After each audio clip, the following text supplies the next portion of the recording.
μέρος έχει διορθωθεί αρκετά, όπως βλέπετε. Δεν κάνει καθόλου γόνατο, είναι λίγο πιο στρωτό. Έχει λίγο ακόμα τις ατελείες του. Είμαστε έτοιμοι για την τελευταία δοκιμή με τα 14 κιλά, δηλαδή περίπου 30 λίμπρες, 31 λίμπρες έλξη, για να δούμε πόσο κάτω, πώς θα πλησιάσουμε τις 29 ίντσες με τις 30 ίντσες. Πριν το κάνουμε αυτό, γιατί μπορεί να είναι και η τελευταία φορά που θα το δοκιμάσουμε, γιατί μπορεί να σπάσει, πρώτα θα το μετρήσουμε, να δούμε ποιες ακριβώς είναι το ύψος του. Είναι ένα μικρό τόξο, απόσταση από knock to knock είναι 155 και το βάρος του είναι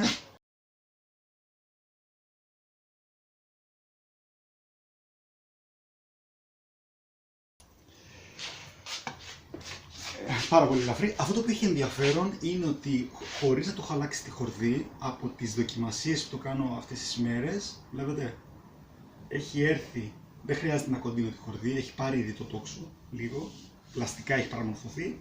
Οκ. Θα αφήνουμε αυτό να μας οδηγήσει εκεί που θέλει. Οπότε τώρα είμαστε έτοιμοι για την τελευταία δοκιμή έλξης. Οκ, έχουμε βάλει τώρα λοιπόν 14 κιλά και για να δούμε. Σιγά σιγά το αφήνουμε, το ελέγχουμε.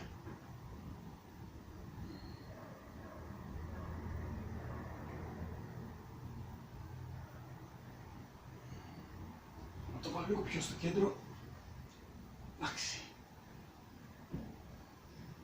52, 57, 60 εκατοστά, 24 ίντσες, προχωράμε, το έχουμε περάσει αυτό. Αφήνω.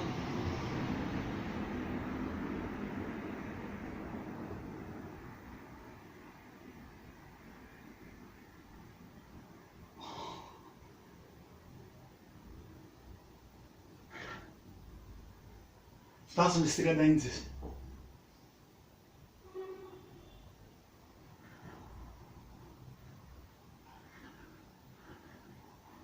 Δεν το περίμενα, είναι η αλήθεια.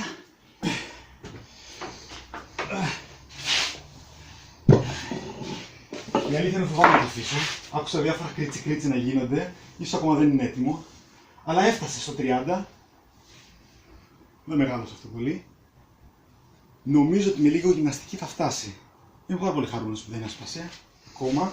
Τα κρίτσι είναι ίσως, επειδή βλέπετε, επειδή δεν έχω βγάλει τον εξωτερικό φλοιό εντελώς, παρά μόνο όπου ήταν απολύτως απαραίτητο να φύγει, που είχε μεγάλα καρούμπαλα.